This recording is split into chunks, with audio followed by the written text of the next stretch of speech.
Hello friends, आप देख रहे हैं आपका चैनल शेयर बाजार विद आयुष और बात करेंगे दोस्तों इस वीडियो में IREDA के बारे में। तो फ्रेंड्स IREDA में हमने कह सकते हैं थर्सडे को फिर से तेज़ी देखी, करीबन 4.30% शेयर चला है। 6 रुपये 10 पैसे की तेज़ी हमने नोटिस करी, लेकिन अगर पूरे हफ्ते की बात करता हूँ लास्ट जो गुजरा है तो वहाँ पर 3.74%, पिछले एक महीने में शेयर ऑलमोस्ट 13-14% गिर चुका है। तो हमको अच्छी खासी गिरावट अब IREDA में देखने को मिल रही है, क्योंकि ये बात ध्यान रखिएगा, काफ़ी अच्छी खासी गिरावट देखने को मिली। और ये बात ध्यान रखिए, मतलब कहाँ से चला था, 214 रुपये 80 पैसे का इसका 52 हफ्तों का हाई है, राइट। तो अपने आप में इसका जो हाई है वो ही काफ़ी ऊपर है। और 214 रुपये से दोस्तों आज कितना 147 रुपीज़ पे आपको ये शेयर मिल रहा है।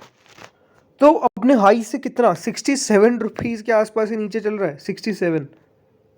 तो अपने आप में काफ़ी बढ़िया यहाँ पर जैसे मैंने कहा गिरावट हो चुकी है और शेयर में काफ़ी अच्छा फॉल देखने को मिला है। और अगर आप लगातार मेरे पहले वीडियोस देखते हो IREDA पे, तो मैं आपको एक कही थी कि देखिए एक बहुत अच्छा मूव देखने को मिल गया है, तो इसीलिए गिरावट आएगी। अब देखिए गिरावट हमेशा ये बात ध्यान रखिए हार्श ही होती है। जब तेज़ी होती है तो काफ़ी लोग देखिए मानने को तैयार नहीं होते कि नहीं शेयर गिर भी सकता है। बट ये बात ध्यान रखिए, कोई वन वे कभी नहीं चलेगा, कभी कभी भी सिर्फ वन वे में आपको तेज़ी देखने को मिलेगी ऐसा नहीं होने वाला है, ये आपको समझना पड़ेगा। बिकॉज हमेशा देखिए कंपनी कोई एक दिन में बहुत अच्छी नहीं हो जाती है और एक दिन में बहुत ख़राब नहीं हो जाती है, ये आपको समझना पड़ेगा, राइट। वैसे तो दोस्तों जो थर्सडे को हमने वॉल्यूम देखी इस पूरे काउंटर में, वो करीबन 2 करोड़ 27 लाख शेयर्स की आपको देखने को मिलेगी। 2 करोड़ 27 लाख शेयर्स ट्रेड होते हुए देखने को मिले फ्राइडे के सेशन के अंदर। और अगर बात करता हूँ एट दी एंड जो आफ्टर मार्केट ऑर्डर्स आए हैं वो 147.95 पे 113 ऑर्डर्स आपको देखने को मिलेंगे जो बायर साइड पर है। ज़रूर ऐसा नहीं कि बहुत ज़्यादा ऑर्डर्स है, बहुत ज़्यादा ऑर्डर्स नहीं है, बट स्टिल 148 ऑर्डर्स अगर आपको देखने को मिल रहे हैं बायर साइड पे, ओवरऑल बायर साइड पे आपको एक्शन देखने को मिल रहा है। बट हाँ, इंपॉर्टेंट क्या होती है, डिलीवरी। जो डिलीवरी दोस्तों देखने को मिली है थर्सडे के सेशन में, वो ऑलमोस्ट दोस्तों करीबन 31% के आसपास देखने को मिली है। 30.94% की डिलीवरी हमने विटनेस करी है। करीबन 70 लाख शेयर्स आपको डिलीवरी के तौर पे लोगों ने उठाए हैं। तो ओवरऑल ये कि ठीक है, मतलब स्टॉक में जो एक्शन देखने को मिला है वो थोड़ा सा नेगेटिव देखने को मिला है। अब ये बात ध्यान रखिए नेगेटिव मूव देखने क्यों मिला, राइट, क्योंकि स्टॉक इतना गिरा कि उसके पीछे का रीज़न क्या है। सबसे तो आपको ये समझना पड़ेगा कि देखिए मैं पहले आपको तैयार रखा था कि जो फ्री फ्लोट है इस काउंटर का वो उतना मार्केट में पहले अवेलेबल नहीं था, राइट। ये बहुत इंपॉर्टेंट से बनना कि पहले फ्री फ्लोट नहीं था मार्केट में। जब इसकी तेज़ी हो रही थी तो फ्री फ्लोट था ही नहीं, एंकर इन्वेस्टर्स के पास ऑलमोस्ट एक था, राइट। और उस समय दोस्तों जब फ्री फ्लोट किसी भी शेयर में कम होता है तो बहुत ज़्यादा आसानी से वो शेयर ऊपर चल जाता है। बट आपको पता होगा कि फ्री फ्लोट इसका मार्केट में उतरना चालू हो चुका है। इस बात का ध्यान रखिएगा, एंकर इन्वेस्टर्स को करीबन 643.26 करोड़ रुपए कंपनी से रेज करे थे।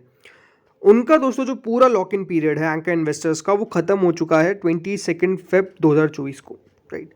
तो 22 फरवरी 2024 को एंकर इन्वेस्टर्स के पास अब फुल राइट है कि अपना शेयर बेच सकते हैं। पहले लॉक इन में वो बेच नहीं सकते हैं, बट लॉक इन के बाद बेच सकते हैं। इसका मतलब ये बात ध्यान रखिए कि जो 643 करोड़ के शेयर्स थे 50% तो आ सकते थे दिसंबर 24 तक।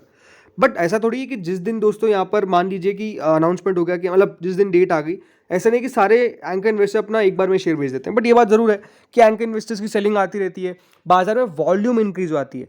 वो एग्जैक्टली देखिए यहाँ पर हमको देखने को मिल रहा है। अब वॉल्यूम यहाँ पर इंक्रीज हो चुकी है, फ्री फ्लोट इंक्रीज हो चुका है, तो स्टॉक में भी उस प्रकार का एक्शन देखने को मिल रहा है। इसीलिए दोस्तों शेयर में इस प्रकार का आपको फॉल देखने को मिला है। पहले तो क्या होता था, छोटी सी खबर आती थी शेयर बढ़ जाता था। जरूर देखिए उससे मार्केट भी बहुत अच्छा था और जो सारे रिन्यूएबल एनर्जी के स्टॉक्स थे वो काफ़ी बढ़िया कर रहे हैं। वैसे तो अभी भी देखिए पावर स्टॉक्स में अच्छी तेज़ी देखने को मिल रही है, बट IREDA ने ऑलरेडी देखिए बहुत दमदार यहाँ पर ओपनिंग दी, उसके बाद जिस तरीके का मूव दिखाया वो अपने आप में फिनोमिनल था।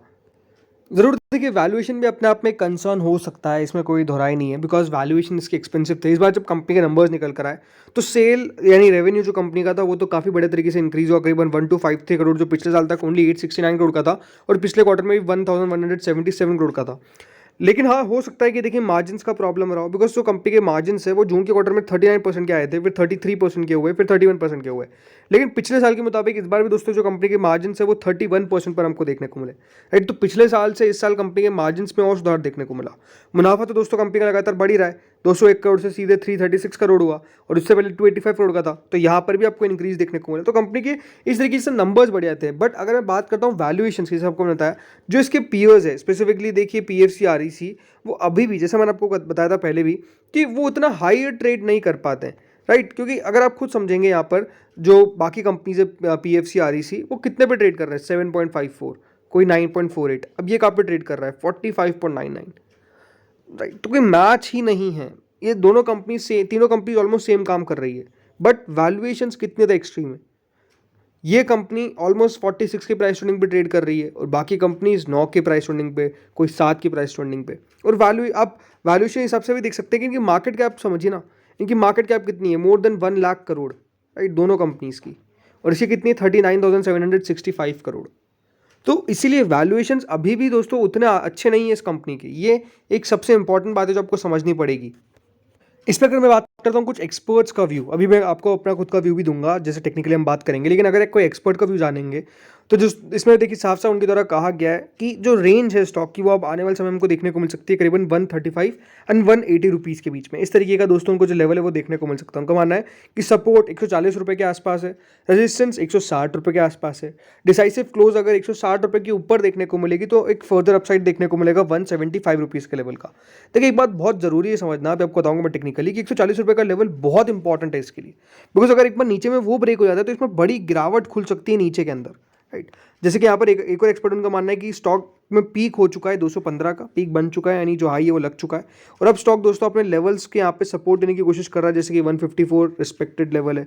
बट काउंटर में अभी भी करेंटली एक डाउनवर्ड स्लोपिंग चैनल है, जिसके कारण एक स्ट्रॉन्ग डाउन ट्रेंड और यहाँ पर लगातार एक रिडक्शन देखने को मिल रहा है इंस्टीट्यूशनल होल्डिंग्स का स्टॉक के अंदर। ये कुछ पॉइंट है जो यहाँ पर कंसर्न पैदा करते हैं, और इनिशियल एक लॉन्ग पोजीशन लेने के लिए इस वक्त काउंटर प्रोडक्टिव हो सकता है ये। बट उनका मानना है कि प्राइस एक्शन के अंदर तो उनका मानना है कि वेट करना चाहिए, और जो लेवल्स है वो करीबन यहाँ पर हो सकता है कि एग्रेसिवली लॉन्ग 127-128 रुपये के लेवल पे देखने को मिले, बट एक स्टॉप लॉस 113 रुपये तक का लगाकर आपको चलना चाहिए। तो आप देख सकते हैं एक्सपर्ट्स का व्यू कितना ज़्यादा यहाँ पर वेरिएशन में है, कि यहाँ पर आप देख सकते हैं 113 रुपये तक के लेवल की भी एक्सपेक्टेशंस हो सकती है यहाँ पर, इसलिए इतना सब स्टॉप लॉस लगाने की बात हो रही है।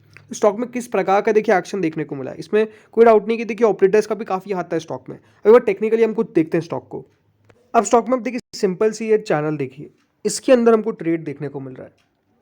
ऊपर में रेजिस्टेंस है, जैसे कि देखिए यहाँ पर एक रेजिस्टेंस आया, यहाँ पर एक आया, फिर से अटेम्प्ट होने वाला है कि इस लेवल को ये स्टॉक क्रॉस करे। इस चैनल को ब्रेक नहीं कर रहा है ये, जब भी ब्रेक होता है, ब्रेक होने की कोशिश होती है, सेलिंग आ जाती है, शेयर नीचे आ जाता है। सपोर्ट भी है, जैसे कि सपोर्ट यहाँ पे साफ साफ हमको देखने को मिलेगा कि सपोर्ट ले रहा है share. But the thing is, जो इंपॉर्टेंट है अभी, जो एक लेवल यहाँ पर क्रिएट है नीचे में, जो इंपॉर्टेंट लेवल है वो ये कि दोस्तों स्टॉक जो है वो डेफिनेटली करीबन 140 रुपीज़, ये मान के चलिए 140 रुपये का लेवल अगर यहाँ पर टूटेगा तो फिर बड़ी गिरावट हमको देखने को मिलेगी। इस तरीके की पूरी एक्सपेक्टेशंस है। 140 का लेवल बहुत इंपॉर्टेंट सपोर्ट है, क्योंकि देखिए शेयर का जो ये ओवरऑल हम कह सकते हैं 50 डे मूविंग एवरेज है करीबन 150 का, उसके तो नीचे ट्रेड कर रहा है। जो इसका 20 डे मूविंग एवरेज है वो करीबन 160.83 का है, उसके भी नीचे ट्रेड कर रहा है। तो स्पेसिफिकली देखिए स्टॉक जो है वो अपनी मूविंग एवरेजेस के भी नीचे अगर ट्रेड करता है तो ये एक नेगेटिव साइन ही होता है।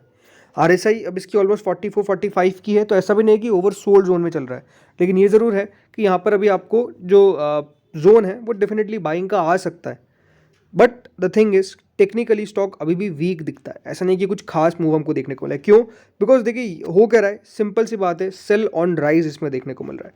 जैसे कि यहाँ पर देखिए बाइंग आई, एग्जैक्टली स्टॉक बढ़ा, फिर वापस से सेलिंग आ गई। यहाँ पर देखिए बाइंग आई, फिर वापस से स्टॉक में गिरावट बढ़ गई। तो आप लगातार देखेंगे जो यहाँ पर बाइंग आ रही है उसके बाद तेज़ी से शेयर नीचे जा रहा है। और यहाँ पर प्रॉब्लम क्या थी ना कि देखिए 5% का सर्किट लगता है, तो लगातार अगर आप चार्ट में भी देखेंगे तो ये सर्किट से लगातार देखिए gap down gap down gap down, क्योंकि सर्किट लगता है। तो ये एक प्रॉब्लम है जो स्टॉक के अंदर क्रिएटेड है। बट ज़रूर मेरे आपसे 140 रुपये का लेवल है जो की लेवल है, वॉच आउट फॉर, बिकॉज अगर एक बार वो टूटेगा तो फिर बड़ी गिरावट यहाँ पर बन सकती है। तो फ्रेंड्स इस वीडियो में इतना ही था, होपफुली आपको वीडियो बढ़िया लगा होगा। अगर लगा तो लाइक कर देना, चैनल से पहली बार जुड़े सब्सक्राइब कर देना। Thank you friends for watching this video.